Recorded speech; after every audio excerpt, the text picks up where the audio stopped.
Financial reporting and analytics. It is a mouthful, so it's going to cover a lot of exciting topics in our webinar today. The maximum time we're going to go is about an hour, but we expect to probably be finished a little early and save you a bit of time.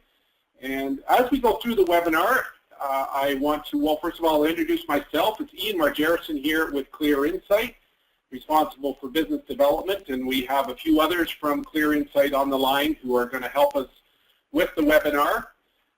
We have Megan Coleman, who will be doing the demo in a little bit, and we have Susan Malik on the line as well, who will be helping us with the questions and the polls that we're going to do as we go through the program today. We're going to kick it off with walking you through an overview of the space that we're talking about, which should be familiar to everybody on the webinar today. Then we're going to kick in and we're going to engage you folks, so be ready. We're going to engage you with a couple of polls that makes it interesting for everybody on the line to kind of get a picture of how other people feel about certain areas of the business. All of the polls are anonymous, of course, and nobody can see what you've done, but the collaborative view will be good information for everybody, and we can leverage it as we're going through the webinar today. On your GoToMeeting panel, you will see some questions section and a chat section. Please enter into the chat section and be sure to ask any questions as it comes to mind as we're going through it. If there's opportunity to answer as we go through, we will, but we will take time at the end for a Q&A, so please be sure to put your questions in as we go forward, whatever you're thinking about, and we'll be sure to answer them on the Q&A as we go forward. So with that kind of introduction, we'll just kind of move forward. And there are a number on the line who are familiar with us, Clear Insight, and some of our clients. Some of you may not be familiar with us, so we find it's always beneficial to first give a little introduction of who we are and what we're all about. So Clear Insight, we're a boutique consulting firm, especially combined to support the Office of Finance, first of all, and then on to business intelligence and predictive capabilities. We are, of course, an IBM business partner, respected in Canada and the U.S. We operate across North America, but our focus is to specialize in these areas you see on this slide. This slide you'll see as we work with the operations in finance, all of you have a specific level of capacity that you have, a certain amount of capability in getting work done, and you all work very hard to try and achieve the best outcomes possible. Our business is to collaborate and work with you and partner with you to provide more efficient systems and help you get better outcomes. First of all, in financial performance and strategic management, so that's budgeting, planning, and forecasting that we're going to be talking about today. Second of all, on analytics, business intelligence, reporting, dashboards, that sort of thing to help you understand your business. The third one is financial governance and disclosure. We'll touch on this a little bit today. This is for your financial reporting, large board reports, big reports that include narrative content, all of those kind of areas. If you have to report as a public company, your disclosures to SEC and to CDAR, we help with your 10Ks and 10Qs. All those areas are areas of our specialty. And then number 4 is predictive analytics, which we'll touch on a little bit today, but we have other webinars where we will dig into that in more depth. And by all means, reach out to us if you're interested in predictive. We're going to talk about that today, though, and where that is going and how that can help you in your business. And then the last item is governance and risk, which we all have to be aware of, and there are capabilities and facilities that we can help you in an integrated way to manage that in your system. So that's all a mouthful. In a nutshell, what are we about?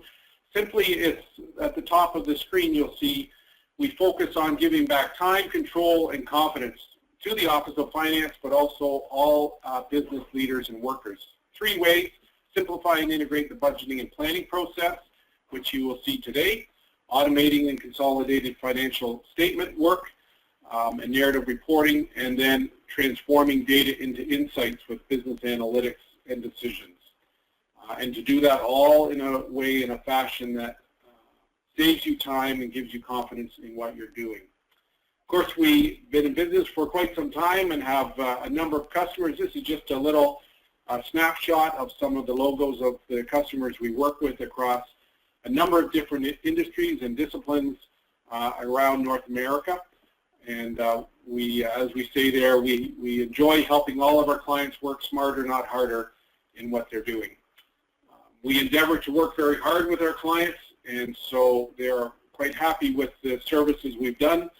As a firm working in the financial space, it's not about just understanding the technology. That's really the cost of entry. It's about us understanding your business, your financial businesses, and helping you achieve business processes. And that's where we make a difference with our clients. All right, so you've heard enough of me initially. We'd love to hear a little bit about you. So this first poll, which Susan will bring up in just a minute or two, is we'd like to know how you feel about your current budgeting and planning process, whatever that might be. However you're currently budgeting, your annual budgeting, doing your reforecast, collecting reforecasts, think of that process and what emotion do you feel? Do you say our process is great, it's very effective and efficient, you're quite happy with it, it's okay, it works sometimes, but it's time consuming? You realize that it's an old system, or you've outgrown your system and it needs an overhaul?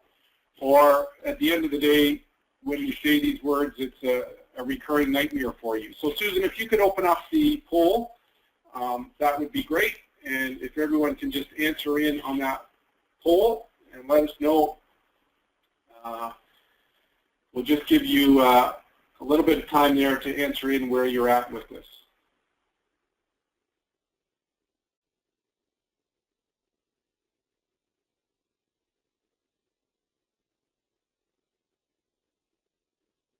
Just give you another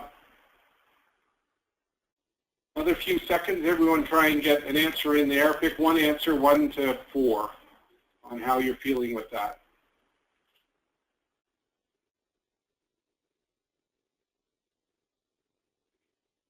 Okay, Susan, if you want to close that up,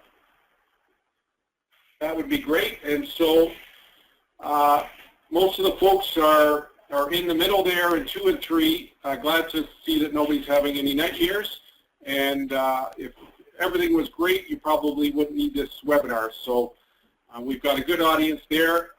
You've got something that works, but it's time consuming, and so how can there be ways to save you time? So that's great. Thank you for that. Okay, now let's look at that same perspective, but not as it relates to your budgeting and planning and your annual forecasts, but as it relates to your ongoing analytics and reporting. And Susan has opened up the poll there, so we're looking for you to think about it from the same emotional perspective as it relates to your monthly reporting. Is it something that you have to manually create and do and send out, or you're a recipient of manual reports, or is it something that works very well in your environment?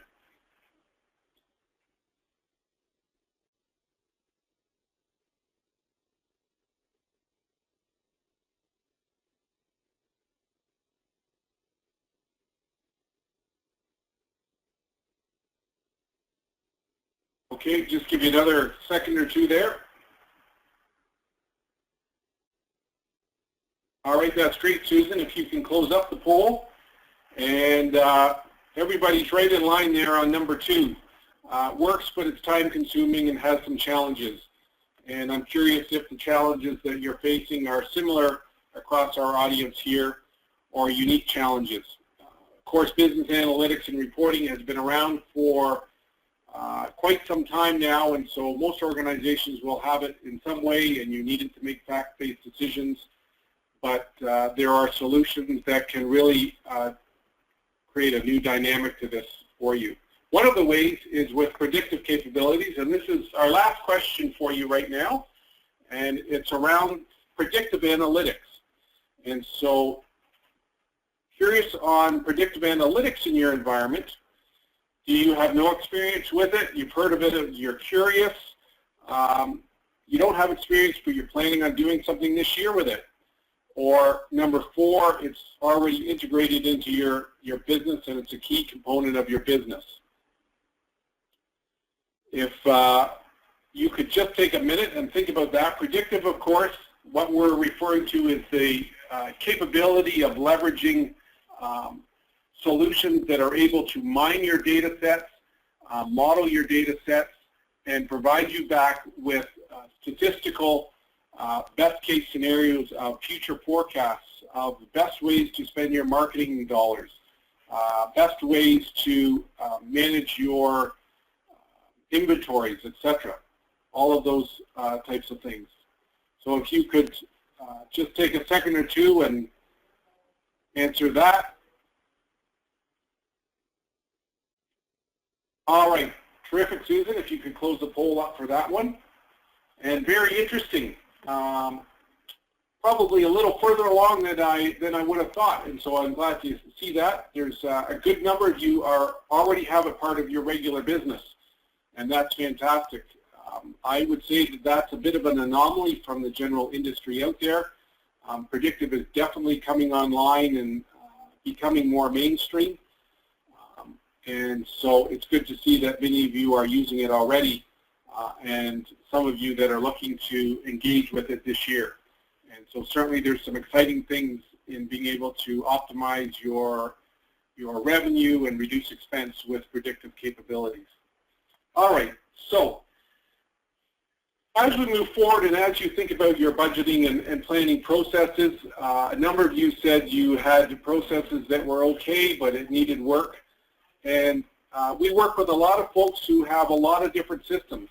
And as I begin talking to folks initially, often I hear, oh yeah, we've already got a system and it works. And as we dig deeper, they're trying to use their financial accounting systems, their GL systems, or their ERP systems, and indicate that that's what's helping them do their budgeting and planning.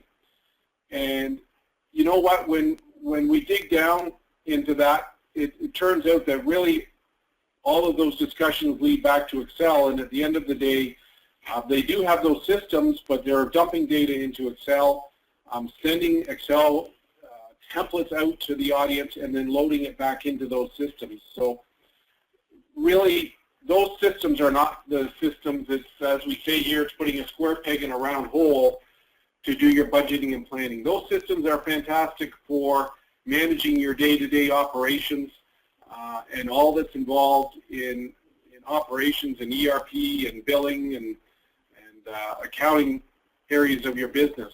But when it comes to the strategic areas of the business, your budgeting and planning and forecasting, they don't really support or facilitate that, and certainly not reaching out to the line of business folks who know what should be budgeted and planned for. It doesn't give them direct interaction into that environment, and it ends up causing a lot of work for finance with that. There are other systems that are kind of out-of-the-box turnkey systems. Oh yeah, we'll do your budgeting and planning, but they tend to be locked up, very limited, generally value only for very small customers. And what we have found often is the Excel does as good a job without the complications as some of these other solutions, if you're of a size that these solutions work for. But as soon as you have unique areas and unique ways that you budget, unique ways that you do custom forecasts, a lot of people that really you need to get contribution into your budget processes, a lot of consolidations, different entities that you need to budget for, it becomes very complex, and again, putting a square peg in a round hole to try and make that work. And really, my bottom bullet there is these solutions really don't have either the flexibility, the adaptability, or the solution integration. For example, being able to integrate in predictive with your forecasting process, being able to effectively integrate in BI with your forecasting processes, and have that information all available through a single system. They're not able to do that. And some of the big larger systems will claim that. can be cost prohibitive to make that work. And so what we're really thrilled about, and as we work with our clients, it's solutions that address these needs in a very cost-effective way that are flexible and adaptable. And I think you'll see that as Megan begins to work the demo for you. So if you're thinking we have something, it's one of these alternatives, then perhaps we might be able to show you something that might help you. When we get to Excel, we work with finance. We love Excel and we hate Excel. And we love Excel because at the end of the day, we can do what we want. It's very flexible, has tremendous amount of functions and capabilities in it, and it's a fantastic tool. But as soon as you begin to use that in a corporate process like budgeting and forecasting, and that process involves more than a few people. It's one thing if there's only 3 or 4 people in finance and they can work the Excel spreadsheets and dump the data in and work with it. But as soon as you've got 5, 10, a dozen directors, department heads, leaders who have to budget, and other organizations that are up to 200 and 300 people that need to budget in that we work with, you can't be sending out spreadsheets, complex spreadsheets with hundreds of worksheets in them that interrelate and connect, and you wait for those, you have to email the data out and wait for it to come back. It can become a bit of a nightmare with risk of data getting changed, risk of not the right data, inability to track the workflow, who's doing what when. Of course, finance having to bring these sheets back and trying to do the consolidation and the roll-up, and all the time that's involved in that. So Excel is a fantastic solution, but it has its challenges clearly, and if you're on this call, you've probably experienced them, and shortcomings when it relates to larger, medium to larger, really, budgeting, planning, and forecasting solutions. The exciting thing, again, with what we're working with our clients within the COGNOS solutions is we're actually giving you Excel. And you'll see this as Megan demos, but you'll see that for those that you want to actually open up Excel and use Excel, they still have Excel, but there's one huge difference. There's no data getting emailed around. There's no data getting extracted and dumped into Excel. Excel reads the databases directly. You have the capability and flexibility of Excel, but all the related things that have challenges in Excel go away, and you have an overall managed process with secure access to data and workflow in there. Of course, there's other interfaces, and I think that's maybe my next, no, it's a slide coming up later around that. So those are the challenges with some of the past systems, and as we work with clients, there's a couple of key things. Ultimately, in the budgeting and planning and in the analytics, it's for you to be able to start with relevant information, understand what that relevant information is, transform that into insights so that you're making smarter decisions and achieve better outcomes. And those are the goals as we work with our clients. Under a couple of imperatives, improve efficiency. If we're not able to work with you and provide you a solution that improves the efficiency in the way you do things, allows you to measure your performance more effectively, and ultimately reduce the risk, whether that's in putting bad numbers into your financial reports, whether that's in not optimized budgets and plans, not being able to analyze your information effectively because of so much time involved to do your budgeting and planning. It's about reducing the risk in those areas. So ultimately, which I briefly touched on before, our vision is to give you back time, increase your control over the data, increase your control and understanding over your users who have to contribute to your budgets, and instill confidence as you complete your budgets, as you run your plans up the line to the executive team, that you can sleep easy knowing that there wasn't bad formulas or other issues that were causing problems with the information that you were completing. Those existing systems, as we mentioned, you have issues where you probably don't have a single version of the truth of data. You've got multiple numbers in different places and different people with different numbers, especially when you get into your financial reporting issues and plans. So we seek to address that. Visibility of the data, making it accessible to everybody who has to look at it, but to do it in a way that's secure so that you're only looking and exposing the data you want to expose to people. Agility to respond, how important is that? We're working and operating in a business climate that's very competitive. You have to have tight margins, and you need to be able to respond when the business climate changes. So if that's related to budgeting and planning, how do I quickly respond if I need to bring a new line into the business? If I'm in banking and I need to bring a new branch in, whatever the case may be, if your planning process means you have to shut it down for a week to add that to your business systems to get it budgeted, it's going to cause problems. And then ultimately compliance. We all have regulatory compliance that we have to abide by. And if your numbers and your information is distributed through multiple systems or multiple Excel environments, then compliance and management of that becomes an issue. So as we look at the system and we think about how it could be used and how it might help you, these are the imperatives that we work with to address. And if we're not addressing those for you, then it's not a fit. So introducing COGNOS as the underlying solution that we use, complemented with our finance experience.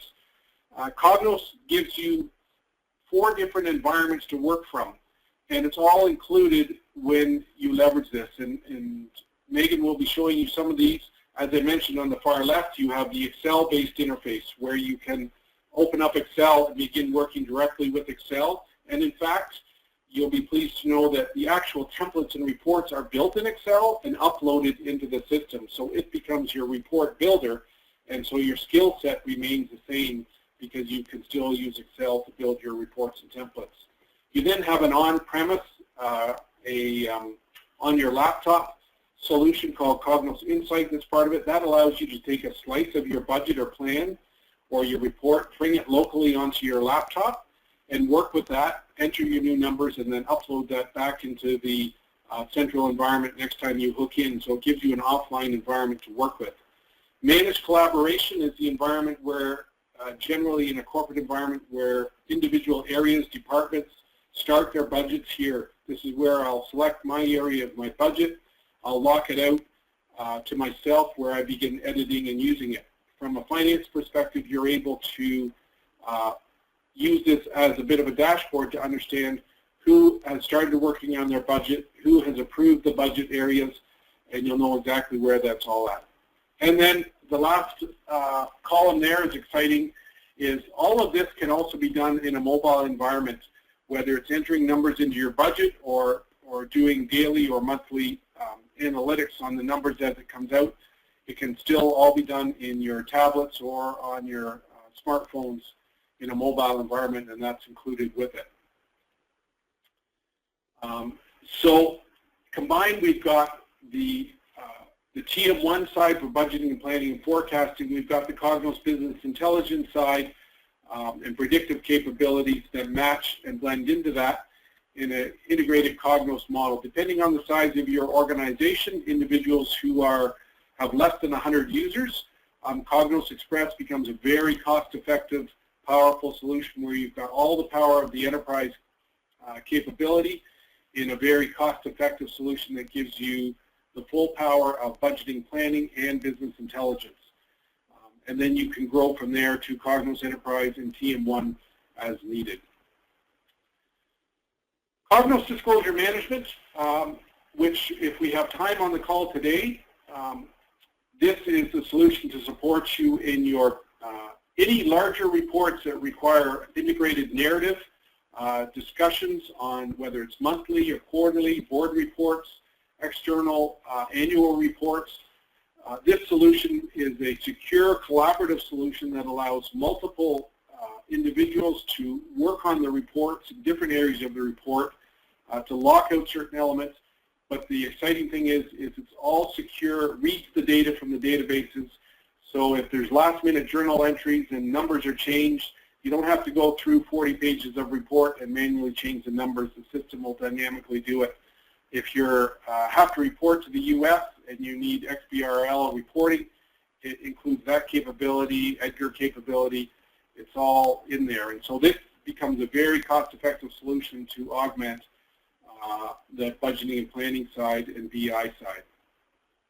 So lastly, then we, from an IBM perspective, the analysts, both on the financial performance side and on the analytics side, continually put IBM in the top right quadrant of their recommendations, competitive and senior to many of the other solutions in the environment.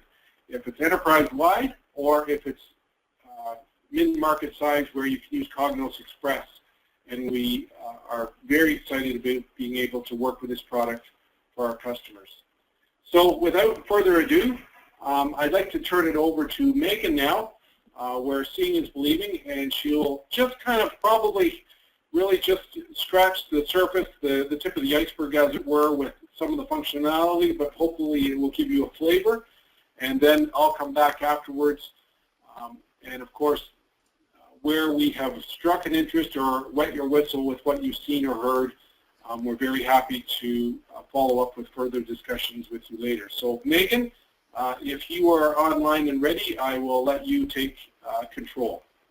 Yep, great, thanks Ian. I'll just get set up here and make sure everyone can see my screen.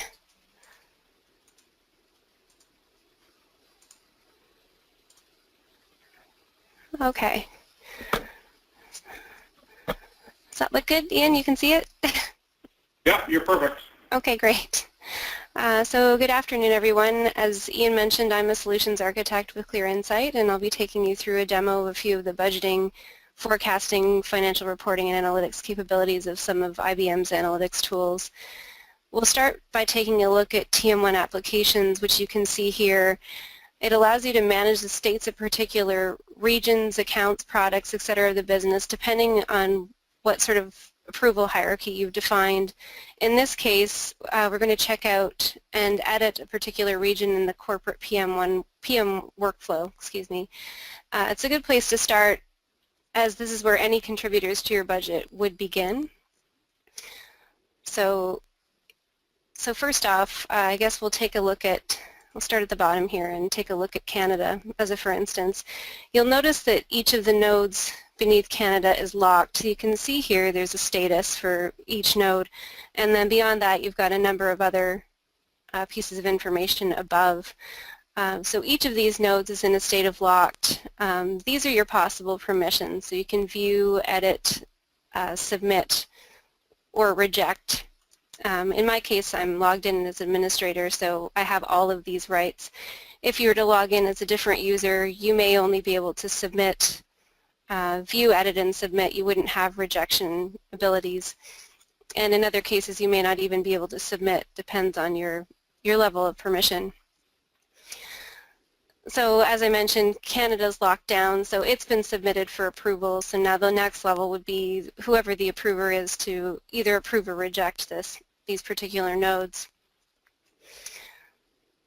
So moving on, we'll take a look at, for instance, Illinois.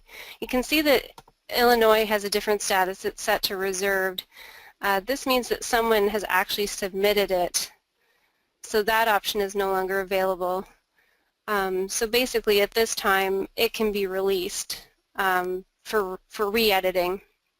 It's not yet available for rejection because it hasn't been fully submitted by the user.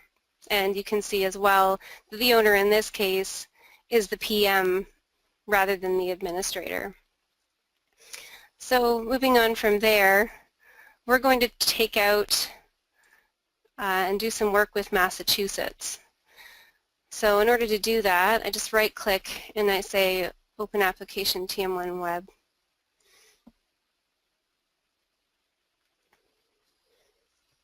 Okay, so now you can see here we've got a number of tabs across the top. Generally, you might start on this particular sheet if you weren't familiar with the system and what your budgeting process is. We'll not be covering all of these things today, but as you can see at the bottom, there's an introduction, there's instructions for the individual, there are tasks that are laid out, and there's a status of the overall project. Excuse me. At this time, if I were to click Start Now, you'll notice that nothing happens. This is because we actually need to take ownership over this node. So in order to do that, we would click up here and we can take ownership. So now that we have ownership, excuse me, I can click the Start node, and you'll see that it's brought us over to the Task tab. And in the Task tab, it gives status. So some tasks are in progress, while others are completed, others aren't started. And then moving on to the Status tab, it gives you kind of more of an overall picture of what's happening. So moving down into the P&L, which is up here, this is where we'll start.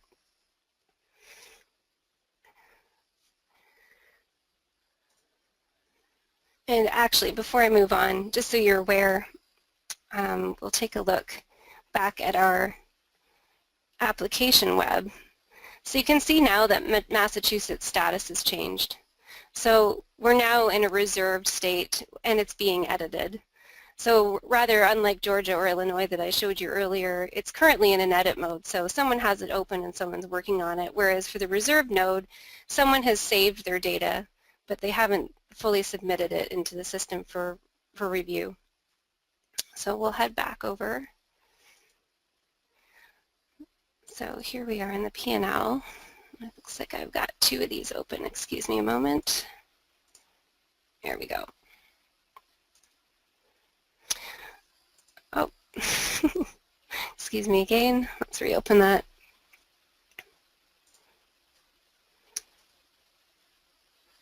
So this particular tab in the P&L shows us a target variance. So as you can see, we're comparing prior actuals to the current budget. Our target for the year, for the budget for the year, or the actuals, it's in the middle here. And we've provided the variance and then as well a variance percentage. So now if we take a look down the side, we can actually open up the account. So you can see beneath each larger account, we have a breakdown of the accounts underneath. And they can expand and collapse as you wish. So in addition, it's important to notice at the top here that we've got options. So if we open the organization, in this particular case, as the administrator, I only have currently checked out Massachusetts. I haven't checked out anything else. So I don't see any other options here. And then if we come over, right now we only have local and base currency. There's option to expand to as many currencies as you would like within the system. And it's very important to note that you can switch between years at any point in time. So for now we're going to stick with 2015. And we're also just going to look at the full year because we're going to do some spreading and some data entry, and it's much quicker if we stick with the full year. So now moving on from here, we can take a look at the PL tab. In this tab, there's a breakdown of the selected year by quarter, as you can see at the top. And then at the bottom, you're provided with a stacked bar chart. So if anything changes, you can see the changes that will occur in this bar chart. But for now, we're just going to move on. I'll show you that later. We're going to take a look at the Forecast tab. The Forecast tab provides an outlook of the forecast for each year. So again, we're in 2015, and our forecast period is actually May. So at this point, you can see that we only really have actuals, and they're noted at the top here by the A up until April. Beyond that, we're looking at forecast numbers. So as each month progresses, next month when the actuals come in for May, they would appear here. This will flip over, and then you'll only see forecast until the end of the year. So now we're going to take a look at how data flows between operating expenses and P&L. So I'll come over to the operating expense report. So we're going to drill down a little bit here because we don't want to enter data at the highest level for the office expenses as a for instance, or for travel. So now what we can do is enter data manually. So if you wanted to put in a few values And you'll notice right away that these new values have changed as well as the other values being affected. So the color changes to blue to indicate that you've made a change, and any totals, so for the year at the office expense roll up, and then at the total operating expense level, you're going to see blue in those areas. Now, if we want to go back to the P&L, we can also see that those changes have come through into the P&L. So if we expand office expense, you can see the breakdown of where that occurred, and then everything once again rolls up, but each roll up is indicated to have changed.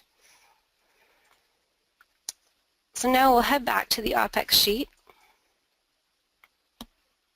So now we can hit the Save button, which is up here. This will actually commit your changes. So once we do this, everything will go back to black, which also will occur in the P&L. So now I'm going to show you a few useful spreading options because they're a lot faster than entering individual numbers. Spreading allows us to quickly fill numbers in with just a few specifications. So we're going to start with the equal spread. So if we click once again on our office supplies, and we'll right-click, and you'll notice there's a data spread option.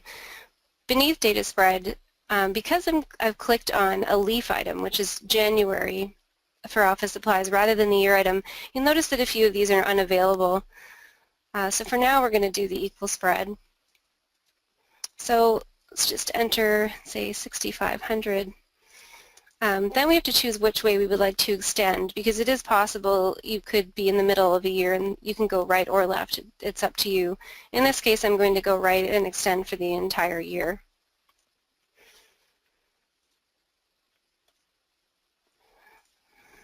I should have also noted, my apologies, before we move forward. It's also possible to do an add or subtract. So if I decided, as if for instance, I wanted to take 10 off, I'll subtract, and then I'll move to the right and I'll apply. Sorry, I think I entered 1, pardon me. In that case, everything will reduce by whatever value you happen to enter. So the repeat spread will work similarly, and this is a good point to illustrate. So if, for instance, starting in April and going forward, we wanted to change to something else, we would choose a repeat, and we can say it's a little bit more heading in towards the end of the year, and again we'll replace. So you can see now that everything has changed heading from April through December.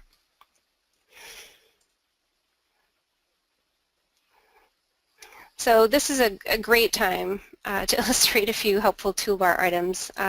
There are undo and redo levels available here. So I can undo my last change. So you'll see everything moved back as it was before I did the repeat. And I can even move back again until we have no changes. But in this case, we like what we've done. So we'll put everything back as it was. So now we'll take a look at something a little more complex. It's the relative proportional spread, which will spread values to the leaves of the consolidation proportional to the leaves of a reference cell. So in this particular case, we're going to fill in entertainment, but we're going to use hotel as the example.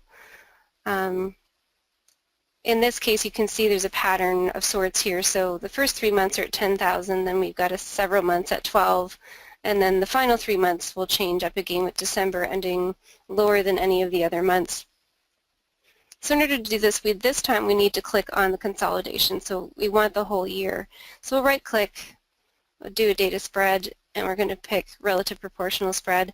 You notice there are a number of other options here. You can even clear an entire row if you wish. But there are many others, such as percentage changes and growths and straight lines. But we're just going to take a look at this one for now. So now you're going to come up with a dialog, and this dialog is basically asking you what your reference is. So in our case, we've decided we're going to use hotel as our reference account. So we'll come and find the hotel, and there we see the change. We'll hit select, And at this point, we want to change the value across the board. So we're just going to enter 5,000. Once again, I think we're just going to do replace, and so we'll apply.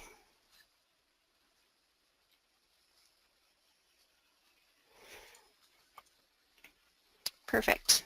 So now you can see that we've got 3 months that matches the pattern between the hotel. So now moving on, we'll look at the report tab.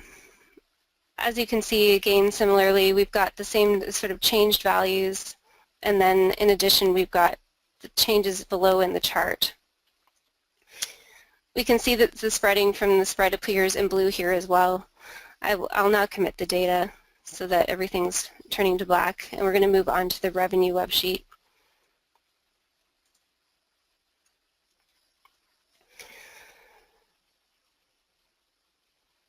So if we start on the product admin tab, we can see a graph of the current situation for this particular product, the 3G 64 gigabyte smartphones, and if we change the comparable product, the graph will also change.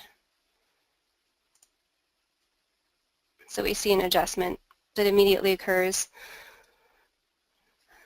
So in our case, we're going to add a new product.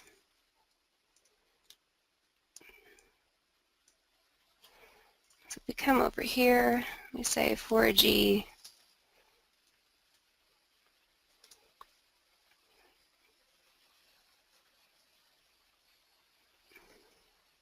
64 gigabyte. And we want it in 4G smartphones. I'm going to give it a value of 3,500 as the unit forecast. And we'll stay starting in January.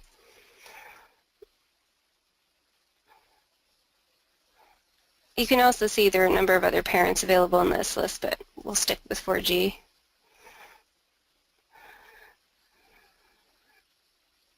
So now we'll click Add Product. And we can see that a new product has been added. So now moving on, in the unit forecast, you're actually able to change a few numbers if you wish. You can see that this is the 3,500 we initially entered. You can change this as we wish, and they will stay and they will update. Again, spreading methods are available in the same way. So now if we head over to channel detail, you can see once again that we've got the same sort of numbers that have come across, but now we've got a few more options. So here, if we wanted to do a spread, we can do a spread across internet.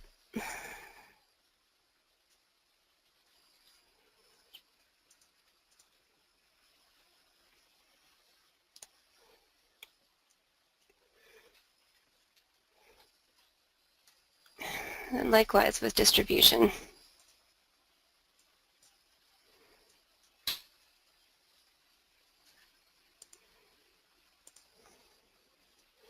And now you can see the graphs below will update as you change values here. You'll see the graph update. So now you can see that April has gone up significantly.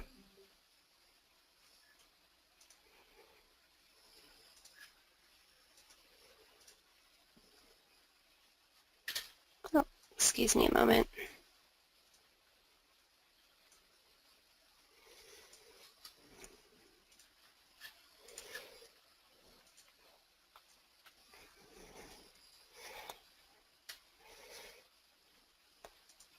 So we'll move over to margin detail. Again, it's another report where you can see the differences between each channel. And again, by quarter. It's also very possible as well to switch between each of your versions if you want to view the report in different versions.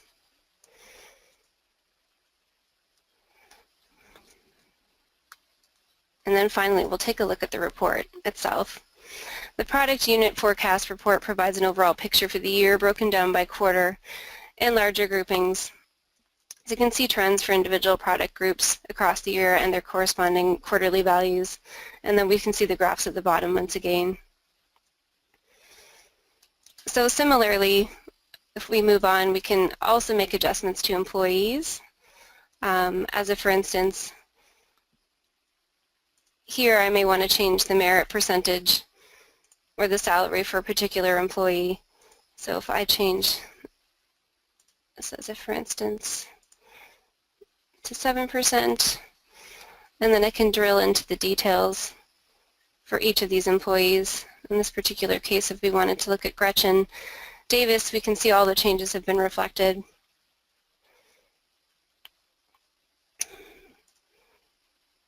In addition, we have allocations, so we can derive from these allocations how much a benefit rate may be. So if we change this to say, I think, oops, 13%, oops, and come back into employees, into the details, and we see it reflected.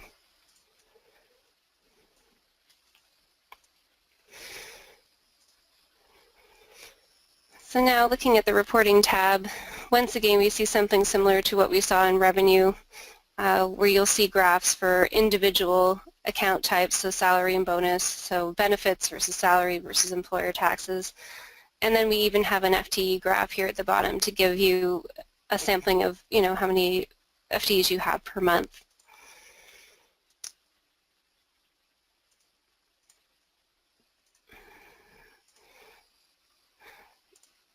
So now we can give an example, perhaps, of a sandbox, which is a very helpful aspect of TM1. Since we've saved everything here, I now want to build myself a sandbox where I can play with the numbers as I wish. We'll open up this one. Oh. I won't create a new one.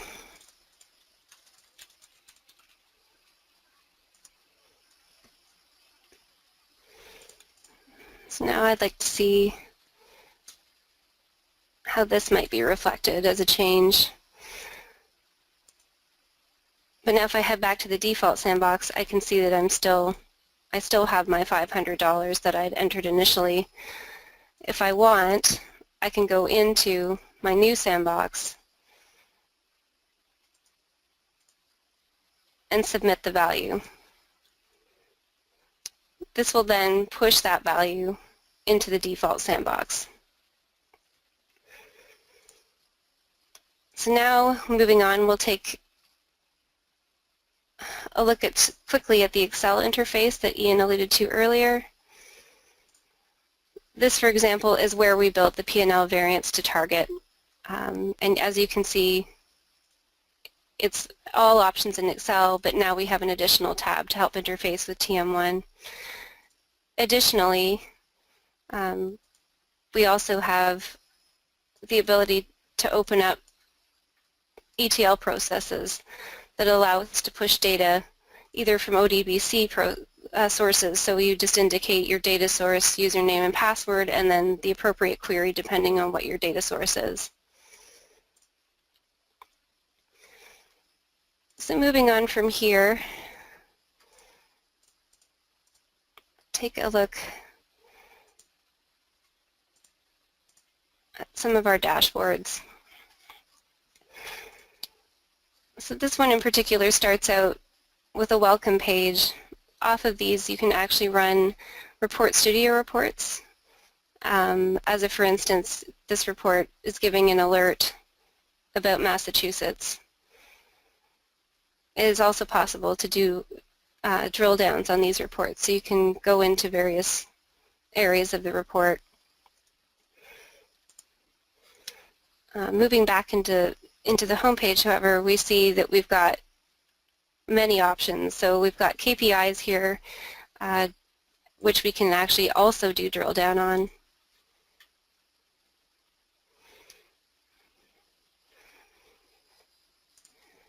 And this applies again to financials, where you have a number of options.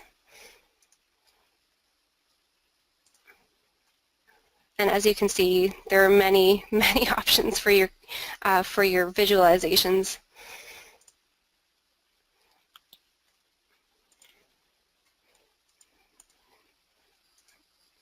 You have the capability to drill down on each of these, and then you can also drill back up or undo a drill down.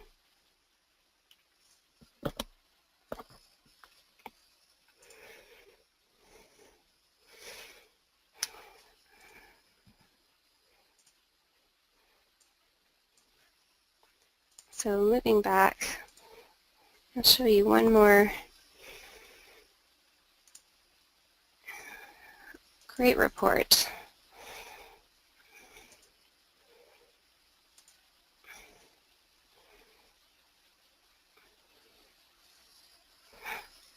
This report's especially interesting because you can see that each widget, once you drill down, updates accordingly. So now you can see that we've drilled down into BI for IT, and then each of those can be viewed individually, and they can be moved, as you can see.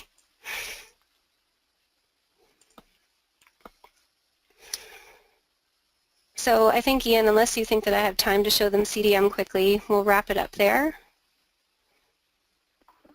Okay, Megan, I think that's excellent. We are kind of running a little tight on time. Okay. So CDM, I did have that one image in my PowerPoint that was kind of showed CDM. So maybe we'll leave it for now, Megan. Okay. And maybe just if you can turn control back to me, then I'll just take a slide or two. Yeah. And so that was excellent. Thank you very much for going through that. Hopefully everybody on the call really got a good flavor of what that was. Megan took us through it in a very logical fashion. We were able to see how we should do the budgeting and planning, how we could do reporting out of the other end. A couple of key points that I just noted as Megan was going through it, just to highlight for you, is as Megan was going through the workflow, you saw that the example was regional and geographic states and provinces was the breakdown on the workflow. Of course, in your environment, if you budget not by region or department heads, or not by regional heads, but maybe by department heads, then those breakdowns on that workflow could be departments, different divisions of the business, etc. Just to highlight for you that that geo could have been department or something else. The other was they're really best demonstrated practice templates that Megan was showing you, but just so we're all on the same page, those are completely flexible. We can customize them, change them, adjust them. You could take that, adapt that to your environment, or we could take your current environment and your templates and put those into the environment. So those that you saw were just great examples of best demonstrated practice of how the system could be used, but it's completely open and flexible. And if you looked at that and thought, oh, well, that's not the way I do it, don't worry at all about that. That was just an example of one of the templates. And as we said, putting a new template in and changing the templates is just something you would do with Excel. Megan also showed you a neat little facility there of adding a new product when they were doing the revenue side, and they added a new product into the business. That addresses some of the agility I was talking about at the start of how you can easily manage your budget process so that end users can add in elements to their divisions or whatever they're responsible for. So that was an example with a new product. For example, if you're a bank, or that could be the same to add a new branch, and it could be picking up the data from other branches, etc. If you're in healthcare and you're adding a new ward to the hospital or adding new beds, that same facility that Megan showed on adding new products could be done for other industries and other businesses. So again, they're just examples. So those are just a few points that I thought about. I don't see any questions that have come up. If anybody did have a question, you can please enter in the question or the chat, but we are looking like we are coming up to near the top of the hour. I'll just give it a second there if anybody did have a question you wanted to ask.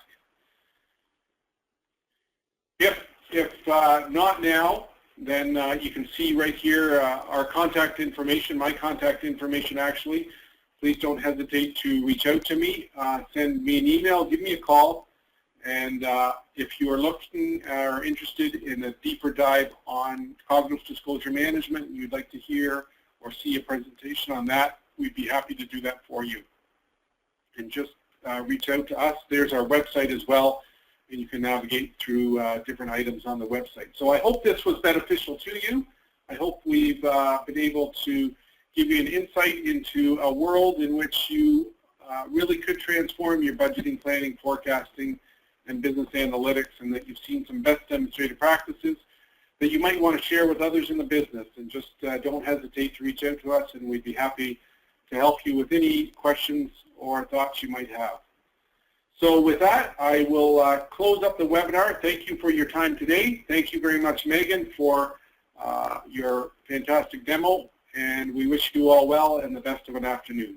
Thank you very much. Bye for now.